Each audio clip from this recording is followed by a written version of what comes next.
गंगा पृथ्वी पर कैसे आई,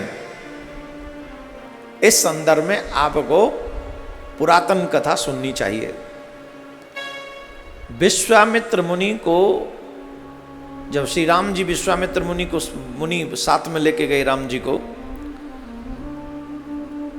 तो ये प्रसंग उस समय का है जब विश्वामित्र जी गंगा के तट पर राम जी को लेकर पहुंचे और वहां पहुंचकर भगवान श्री राम ने गंगा जी के संदर्भ में प्रश्न किया। राम जी ने गंगा में स्नान किया, प्रणाम किया, और जब प्रणाम किया तो गंगा जी के संदर्भ में प्रश्न किया कि गंगा में स्नान करने का फल क्या है, गंगा के दर्शन का फल क्या है, गंगा पृथ्वी पर कैसे आई, इत्यादि इत्यादि तमाम प्रश्न किए। तब विश्वामित्र जी ने बड़ी सुंदर कथा सुनाई, और वो कथा सकल जगत जग पावनी गंगा, ये समस्त जगत का कल्याण करने वाली पावन गंगा है। ऐसी पावन गंगा में हमारे शास्त्र कहते हैं गंगे तब दर्शनार्थ मुक्ति, आपके दर्शन मात्र से गंगा, आज गंगा दशहरा है, आज गंगा दशहरा है, और आज के दिन जो माँ भगवती की कथा सुनते हैं, गंगा मैया की कथा सुनते हैं, वो बड़े बड़े पापों से निवृत्त हो जाते हैं। आज का दिन साधारण दिन नहीं है, आज के दिन समस्त ब्रह्मांड का कल्याण करने वाली जगत जननी माँ गंगा भगवती इस पृथ्वी पर अवतरित हुई, और इस माँ भगवती को, गंगा को धराधाम पर लाने में भूत बावन भोलेनाथ का बड़ा सहयोग है। अगर भूत बावन कृपा नहीं करते तो भगवती गंगा इस धराधाम पर नहीं आती। रूठ के चली गई थी, मैं पृथ्वी छोड़ के जा रही हूं, छोड़ के चले गए, नहीं रहूंगे पृथ्वी पर। और आपको बता दें 28वां मनवंत, ये वैवस्वत मनु का राज्य है इस टाइम, और इसके बाद जैसे ही कलयुग समाप्त होगा पृथ्वी से फिर गंगा चले जाएंगे। क्यों चले जाएंगे? क्योंकि हम लोग इनकी देखभाल नहीं कर पा रहे हैं, हम लोग इनको संभाल नहीं पा रहे हैं।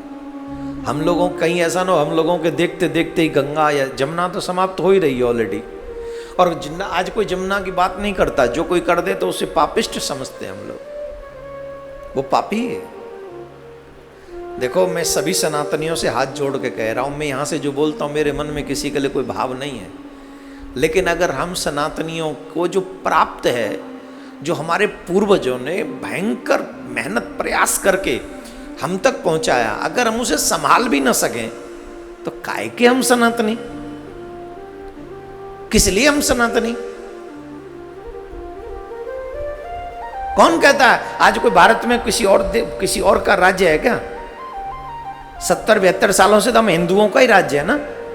क्या किया हमने 70-72 सालों में अपने धर्म के लिए, संस्कृति के लिए? एक बार कोई पूछे तो तुम्हारे तीर्थ सुरक्षित नहीं, तुम्हारी नदियां सुरक्षित नहीं, तुम्हारे बच्चे सुरक्षित नहीं, तुम्हारी बेटियां सुरक्षित नहीं, तुम्हारे बुजुर्ग सुरक्षित नहीं। क्या है सुरक्षित इस देश में बताओ तो? हमारे मंदिरों से पैसा आज भी उठा लिया जाता है, लेकिन चर्च और मस्जिद से नहीं उठा सकते। क्यों नहीं उठा सकते भाई? संविधान एक जैसा ही ना है सबके लिए। तो अगर एक जैसा है तो मंदिर से पैसा उठता है तो मस्जिद से भी उठना चाहिए, चर्च से भी उठना चाहिए, गुरुद्वारे से उठना चाहिए। अगर ये बोल दे तो देवकीनंदन देशद्रोही है, इसीलिए हम बोलते नहीं, लेकिन भरा पड़ा है झूठा। लोग बोलते हिंदू हिंदू, काहे के हिंदू हम लोग? शिखा है नहीं, चंदन है नहीं, कंठी है नहीं, यज्ञोपवीत है नहीं, बड़ों के प्रति आदर है नहीं, भगवान के प्रति समर्पण है नहीं, सिर्फ नाम के हिंदू हैं हम लोग। काहे के हिंदू हैं?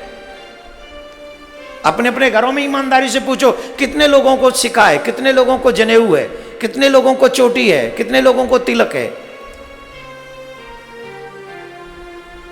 सिर्फ पैदा होने से हिंदू हो जाएंगे और किसी को परवाह भी नहीं है। जब तक इस देश में मैकाले की एजुकेशन चलती रहेगी तब तक सनातन सुरक्षित नहीं रहेगा, बिल्कुल भी नहीं रहेगा। सबसे पहले गुरुकुलम वाली पद्धति हमारे बच्चों तक पहुंचानी पड़ेगी। चलिए छोड़िए, खैर कहां था मैं? ये मैं भाव में बह जाता हूं जब सनातन धर्म हिंदुत्व की बातें आती हैं तो मुझे थोड़ा सा अजीब सा हो जाता है। पता नहीं मैं ही गलत हूं, आप लोग सब सही हैं, आप बहुत अच्छे हैं, मैं ही गलती कर बैठता हूं जो ऐसे बोलता हूं। कहां था मैं? ये सच्ची में भूल गया इस बार में। हैं? किसकी?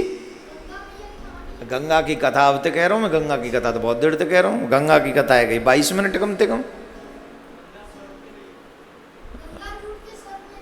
जीव बहुत देर पहले कह दी। गंगा मैया पृथ्वी पर कैसे आई? भगवान श्री राम विश्वामित्र जी से प्रश्न कर रहे हैं और उसी प्रश्न से संबंधित में कुछ कह रहा था।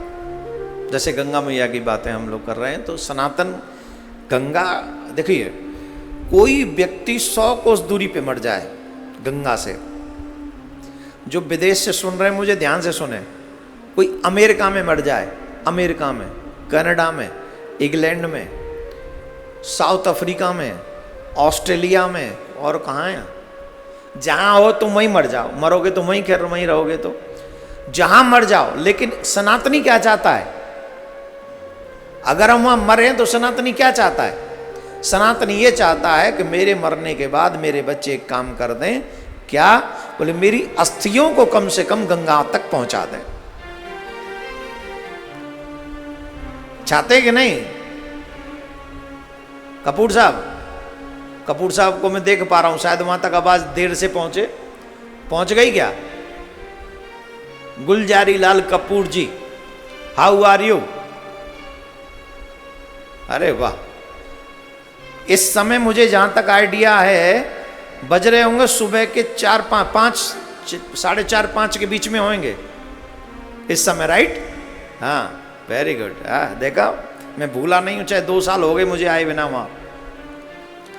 तो लेकिन मैं ये कह रहा था, कोई कहीं भी रहे, हर व्यक्ति ये चाहता है कि मरकर सनातनी जो है कि जब मैं मरूं तो मेरी अस्थियां गंगा में बहा दी जाएं।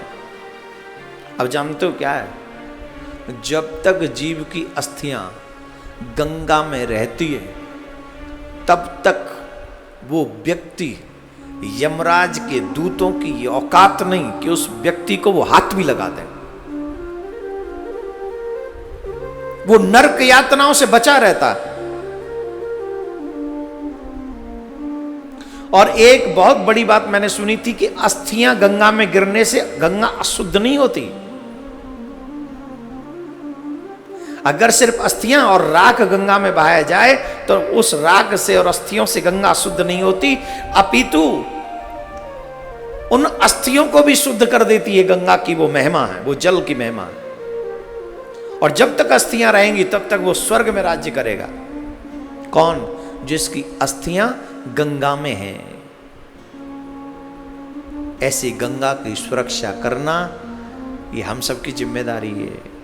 हमारे पूर्वज ये गंगा हमको देके गए हैं। इन फ्यूचर ये गंगा हमारे बच्चों को भी मिल जाए, ये जिम्मेदारी हम सबकी है। वो प्रशासन की भी है, वो शासन की भी है, वो जनता की भी है, वो प्रजा की भी है, वो हम सबकी है। तो हम सबको इस बात का ध्यान रखना चाहिए। गंगा के दर्शन मात्र से कल्याण हो जाता है।